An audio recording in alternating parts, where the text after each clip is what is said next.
So I've decided to buy the Bear Grylls Water Filter 2, and it's the Pod 2.0.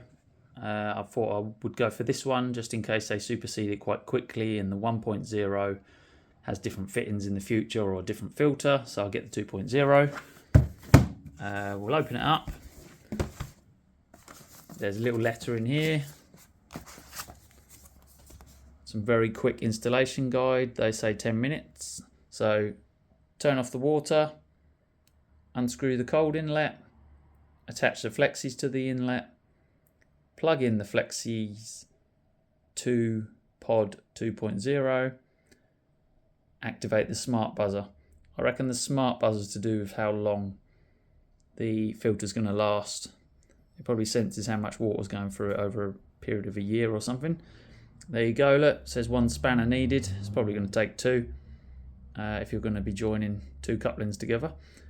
And we'll go ahead and try and fit it. I'll just show you what else is in the box. Little sticker that goes on the end of the filter. You can glue the base of the filter in the cupboard.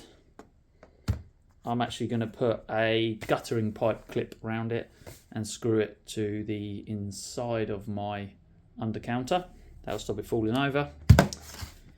Underneath there, we've got the 2 pipes. One is a female that will go onto my tap. Then they'll travel into the filter. Then out of the filter, where that's got the little buzzer, which I need to activate and press the buzzer. And then the other end will go into my water supply, female onto that male. Also, there's a little idiot coupling in there, double-ended thread, just in case you've got a slightly different setup. So I'm gonna also test the water in my house by getting the water as it comes out of the tap now in a bottle or a glass. I'm going to test the water that's in the filter, the Brita filter kettle that I've got, and then I'm going to test the water that's going to come out of this, and we'll see what it tastes like.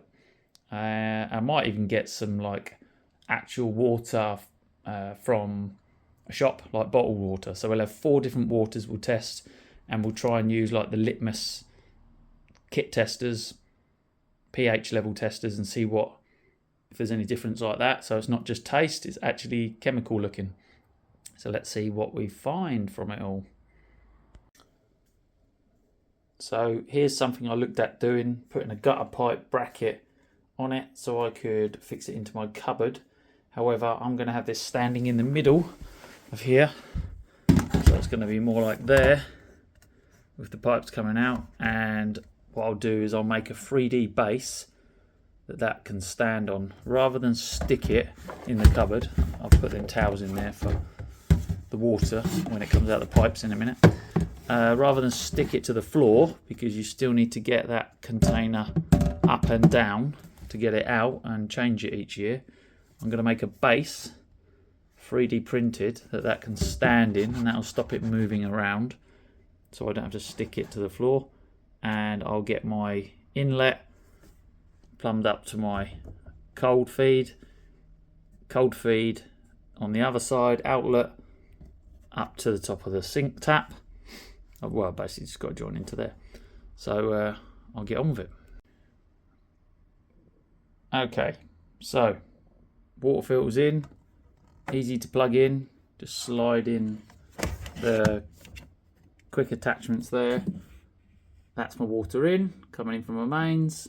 That's my water out, going up to my tap. I'm lucky that I've got that kind of flexi pipe work to get into, so it was easy enough for me. You might have copper and all different stuff under your sink, older fittings and stuff, so you might have to go to Screwfix and get something else.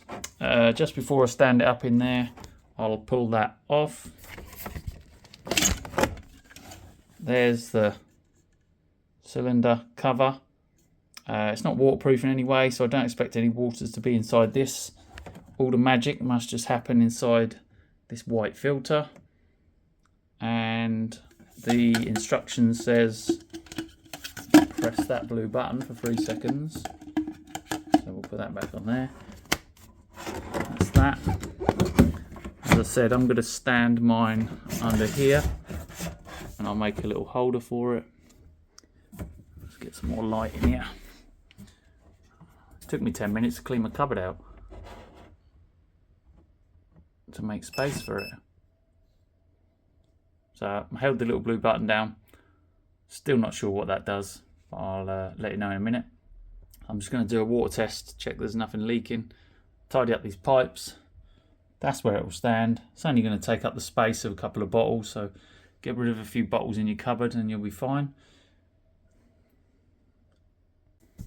So I just googled the smart buzzer. I've activated it, but it's not showing up blue or anything like that. Apparently it'll go off when the filter needs changing. So there we go. So that's it standing there.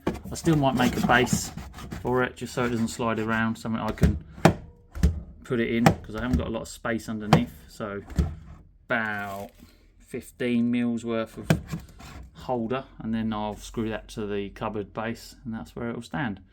Once this is full of bottles, it won't fall over anyway. Just wanted to show you something. I had a quick water leak when I turned it back on, and that was because the rubber in here is too squished, too perished. I thought I'd over tightened it at one stage, but luckily I've got another pipe, a new pipe knocking about. So I took the seal out of this one. We'll put this new washer in there and we'll try and reseal it again. That's it. Now it's sealed. So yeah, all because of that rubber washer with a slight water leak. That's the thing. When you undo something that's been done up for 8 years, the chances are you disturb something. So a 10-minute job could have been catastrophic with a water leak. Luckily I had a spare part in the shed. But yeah, it says 10 minutes, but who knows? If you get a problem, you're going to end up going down Screwfix. And I chose to do this at 9 o'clock at night as well. But I had that in the shed, so we're all right. Anyway, it's all sealed. I'm going to do a water test very shortly. And yeah, it will take you 10 minutes, providing you've got no problems, you've got the tools, and no leaks. So I'm going to leave this open like this. I'm going to keep an eye on it overnight, double check nothing actually else happens to it, and I'm happy with that. So following the filter being fitted, the filter's worked really well. It's been working for a couple of days and the water tastes really nice. The water through the filter, water 2, is this one. This is the original tap water in this bottle. So I'm going to check the pH and the alkalis and see if they're any different. That's that one. Give it sort of 60 seconds and then make a decision on the colours.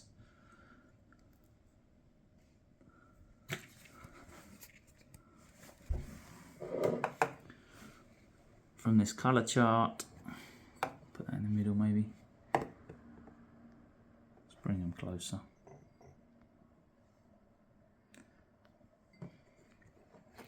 So they haven't changed colour too differently, but the water definitely tastes nicer and softer to drink. So the important one for me was hardness, but hardness is still within the same group of purple, number 3. pH, still orange in the middle. So this is from hard water area and now running through the water 2 filter. And the other one at the top there, alkalinity, is a light green and still in the green zone. So the tests are sort of changing too much colour now after time, but far as we can tell, it's not a dramatic change in these pH levels. But so that was the old water before I put the filter on, and they don't look too dissimilar. And that was the nicer water from the water 2. It's definitely softer to drink and definitely nicer.